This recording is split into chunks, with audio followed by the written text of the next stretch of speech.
So, continuing with our regulars here on the 68th weekly Friday show from Radio Free UK, we have an update from Alan Taylor Shearer on his podcast, Alan's Antics. So what have you been doing this week, Alan? This week on Alan's Antics. This is from telegraph.co.uk by Julia Hartley Brewer. Listen, feminazis, don't try to stop me calling you feminazis. There are some words it is just not acceptable to say in polite society. I am, of course, talking about the F word. No, not that one. The other F word. Feminazi. This particular F word is a relatively recent invention, but its increasing appearance in print and on air is prompting much consternation in certain circles. Just because some people don't like a word, that doesn't automatically mean other people shouldn't use it. If that was the case, the wonderful breadth of the English language would be swiftly cut down to just a few grunts in a matter of weeks.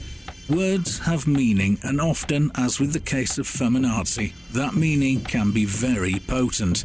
If people don't like it, then they can choose not to use it themselves, but they don't have the right to tell anyone else which words they should or shouldn't choose. That, after all, is just the sort of thing the Nazis would have done. Feminists, it's a privilege to have a sexually transmitted disease.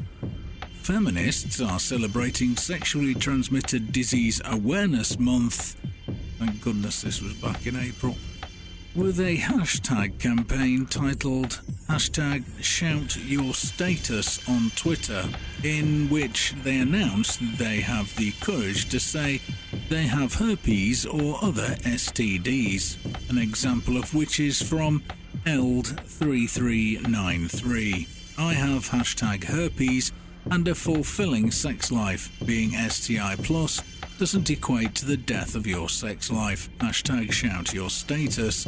#STI Awareness Month. Good Lord, what is the world coming to? So now you have to be proud of your genital warts. Oh, and let's just throw in a dash of gonorrhea syphilis as well, shall we? And why not AIDS? I mean, you can only catch that once. Be proud of your status. Personally, I have a clean genital area, free of disease, herpes, or any kind of wart.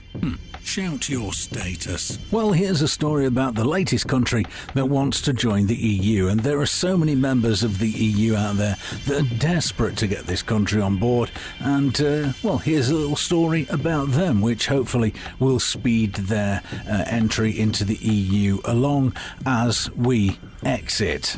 Turkey purges 13,000 police officers over failed coup. Opponents are being rounded up with little chance to clear their names, says the BBC's Mark Lowen in Istanbul. He says the depth of the purge is staggering, with thousands suspended, dismissed, detained or arrested, from teachers to soldiers, police to judges, aircraft pilots to journalists. In some areas, such as in eastern areas where there are large Kurdish populations, so many teachers have been detained, some accused of supporting the banned Kurdish rebel PKK group, that schools have effectively been forced to shut. And we want this in the EU? Well, we don't, because we're British and we're getting out. But they want that? That state? That mess? That dictatorship? Well, actually, it'll fit perfectly, because the EU's a dictatorship too. It's just a case of who's got the biggest balls now, I suppose. Free speech crackdown.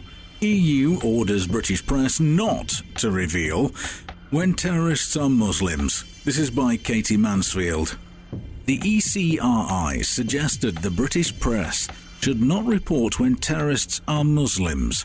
A report from the European Commission Against Racism and Intolerance, the ECRI, found that there was an increase in hate speech and racist violence in the UK from 2009 to March 2016. Blaming the press, ECRI Chair Christian Allund said, quote, "It is no coincidence that racist violence is on the rise in the UK at the same time as we see worrying examples of intolerance and hate speech in the newspapers, online, and even among politicians," end quote. The report makes a whopping 23 recommendations to Theresa May's government for changes to criminal law, the freedom of the press, crime reporting and equality law. Of course, the narrative has changed, so reporters must automatically change. So rather than go into the detail that the person who was responsible for a particular event was of, I don't know, Bangladeshi or Pakistani or North African descent and may be of the Islamic faith, is to be ignored and something else is to be put in instead, rather than the actual facts of a event.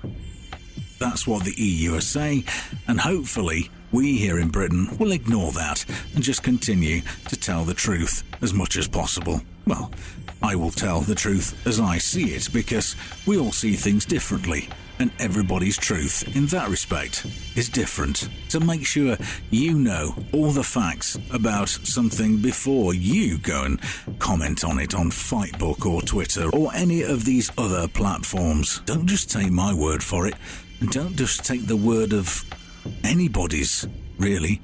The only person you have to believe in is you. From anonnews.co. The internet was just taken over by a global monopoly, and no one even noticed. By Claire Burnish. The United States ceded oversight to one of the internet's most basic and fundamental functions, the so-called root zone, which governs new domain names and addresses, handing it over to a small non-profit group. So this internet that you have access to, where you can say what you want and effectively be who you want, well, that's all going to go soon, because it's going to be for profit soon. Somebody's got to make plenty of money on this, and we're running out of places to invade, so the next space is cyberspace. Here they come. Well, that was just a little snapshot of the week on Alan's Antics on RadioFreeUK.org. To hear the full recordings and a whole lot more, go to RadioFreeUK.org. And there'll be more next week. Take care and have a safe one.